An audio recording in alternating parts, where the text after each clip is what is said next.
Textile sector ఏదైతే ఉన్నదో ప్రధానమంత్రి యొక్క విజన్ ఆధారంగా 5 F's మీద 5 F's ఆధారం మీద ఉన్నది.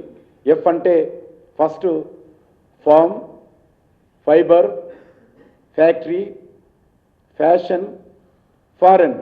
ఈ రకంగా మన టెక్స్టైల్ రంగం ఫామ్ నుంచి ఫ్యాషన్ వరకు ప్లాన్ చేసుకొని ఫారెన్ వరకు వెళ్ళాలా అంటే farm to fibre, fibre to factory, factory to fashion, fashion to foreign అన్నట్టు ఈరోజు మనము మన దేశంలో ఎంప్లాయ్మెంట్ జనరేషన్ చేయాలి.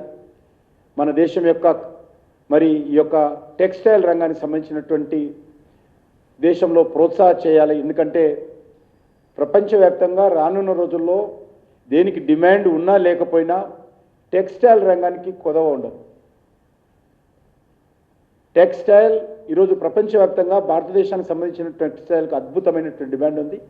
దానికోసం ఈరోజు కేంద్ర ప్రభుత్వము 7 మెగా టెక్స్టైల్ పార్కుల్లో ఒక్కటి మన తెలంగాణ రాష్ట్రంలో కేంద్ర ప్రభుత్వం ఏర్పాటు చేస్తుందనే విషయాన్ని ఈ సందర్భంగా మనవి చేస్తా ఉన్నాను. ఇది మరి చాలా పెద్ద ఎత్తున టెక్స్టైల్ మిషన్ మ్యానుఫ్యాక్చరింగ్ కాన్సెప్ట్లో భాగంగా ఇది ఏర్పాటు చేస్తూ ఉన్నాము. మన టార్గెట్ ఉంది 2030 వరకు 9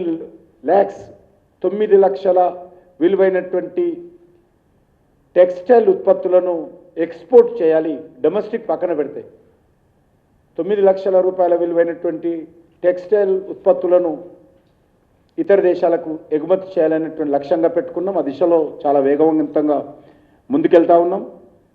9 లక్షల కోట్లు 9 lakhs crores అన్నమాట.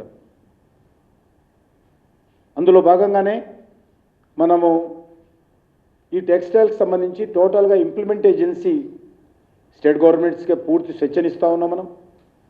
మరి డిజైనింగ్ కానీ, మాస్టర్ ప్లానింగ్ కానీ, అదేవిధంగా బిల్డింగ్ కానీ, కన్స్ట్రక్షన్ కానీ, ఆపరేషన్ కానీ, మెయింటెనెన్స్ కానీ 100% రాష్ట్ర ప్రభుత్వాలకే ఇస్తూ ఉన్నాం దేశమంతా కూడా.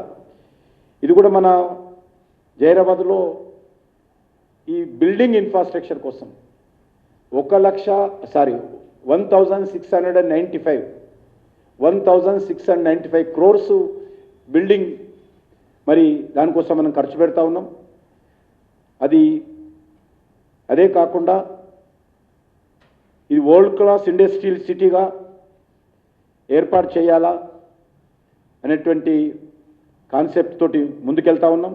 ఎందుకంటే మనకు హైదరాబాద్ తర్వాత అతిపెద్ద నగరం మరి వరంగల్ నగరం.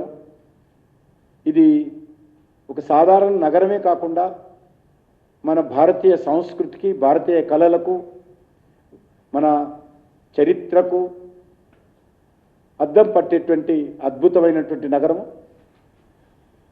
ఆ నగరంలో మరి ఈ యొక్క ప్రాజెక్ట్ వస్తున్నది.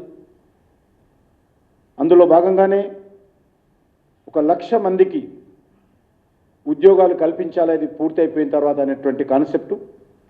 ఇప్పటికీ 24,000 మందికి 3 కంపెనీలతోటి ఎంఓయూ చేసుకోవడం జరిగింది. 3 కంపెనీలు, ఒకటి కైటెక్స్, అదేవిధంగా మరొకటి యంగ్ వన్, అది మల్టీనేషనల్ కంపెనీ, అది కూడా కొరియా, అదేవిధంగా